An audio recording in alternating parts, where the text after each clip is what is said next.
Let's see what's going on today. The moon is in Virgo. We have a square between Jupiter and Mars, which may have been there yesterday. It's definitely going to be there tomorrow too, but we've probably been feeling it all week. The sextile between the Sun and the Ceres has now moved to Ceres and Mercury. So let me explain, in case you care or you're wondering, what I have observed about aspects. There's nothing inherently negative or positive about any of the aspects.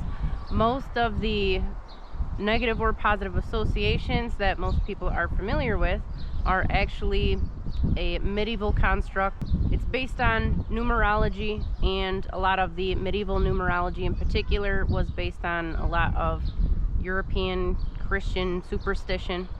And so we have to kind of factor that in when we are applying any aspects to astrology. Now, in my experience, alignments are just a different type of energetic tie-in.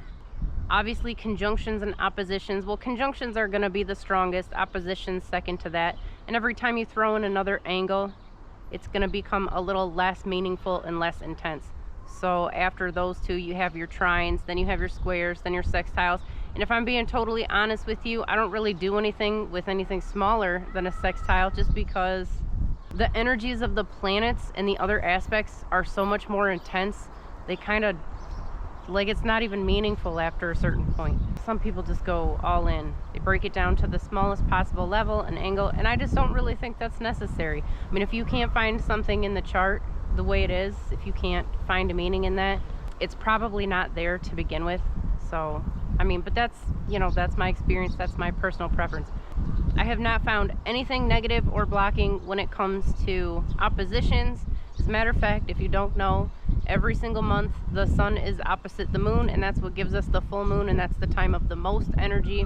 And during the new moon, the moon is in front of the sun, not exactly unless we have an eclipse, but if anything, that conjunction could be considered to be blocking something out. It's not really, it's just a different type of alignment.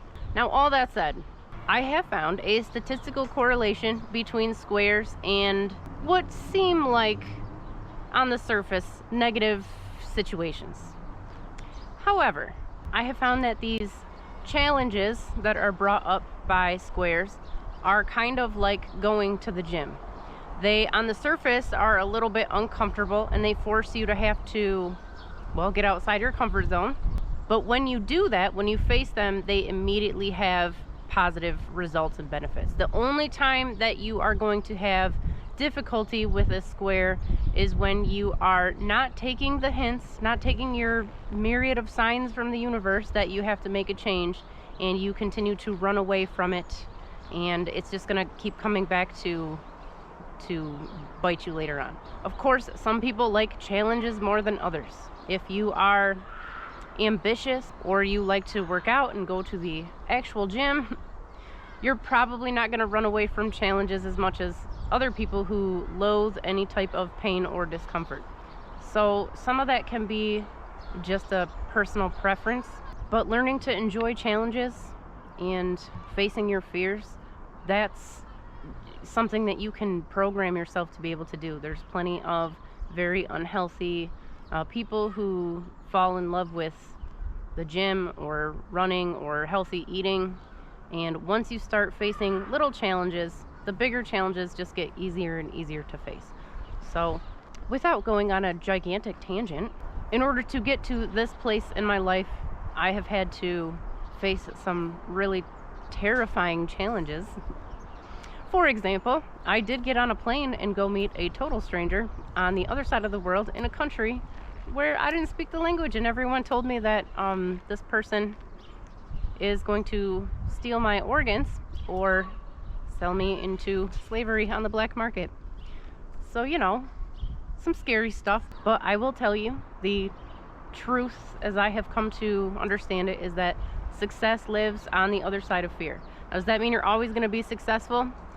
Well, it depends. I guess if you are doing the thing that is right for you and your heart and your spirit are telling you to do that, yes, you're probably going to be successful. If you're caving to pressure from your family or society and you're doing something because you think it's going to make you money or, you know, get you, like, take shortcuts in life. That's probably not going to work out for you. I'm just being honest. But otherwise, be excited when you see some squares in a chart, or when you are working with any type of square energy. Obviously, the first and third quarter moons are going to be squares, so you can work with that too. Use it to kind of face some challenges and get stronger in life. But don't run from that stuff. Never ever run from it.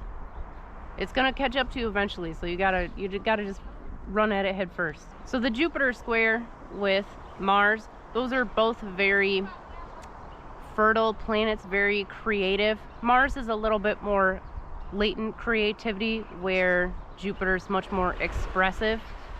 This just kind of brings those two together. Now, if you do work in some sort of creative field, or you have a hobby or whatever it is, you may find that it's a little bit harder to push yourself. First of all, it'll pass. I mean, it's very temporary, so you may just want to ride it out. But at the same time, it might be forcing you to overcome some of your own insecurities and unleash some of that natural creativity. They're both very fun, adventurous planets. If you are traveling or going on any type of adventures, you may have some bumps in the road, some hiccups a little bit. Those two are there to serve you. Always remember that these things are here to serve you. So don't be afraid of those. Just try to learn the lesson that these roadblocks are teaching you. And then as far as the Mercury Sextile with Ceres, this brings opportunities to meet new people, to interact, have good exchanges, good positive exchanges. I would also say sextiles, I mean, they're not really strong, but it's definitely in there. Pay attention to new people you're talking to, communicating with. There's probably some longer term opportunities in there for you too. So if you get an email from someone, I mean, just pay attention. Who are we talking to today? We definitely want to listen and pay attention and learn. That's what all that Mercury energy is doing for us. Of course, all these things are going to be heavily dependent on your chart. What's your Jupiter, Mars, Ceres, Mercury? What do they look like in your chart? Are you positioned for ambition and fear facing? Or do you kind of shy away from things? I mean, all that stuff's going to be evident elsewhere in the chart. Let me know how you feel today, yesterday, and even tomorrow. And see if you notice any of the square effects between Mars and Jupiter. All right, well, that's probably good for today. Let me know, and just have a fantastic day.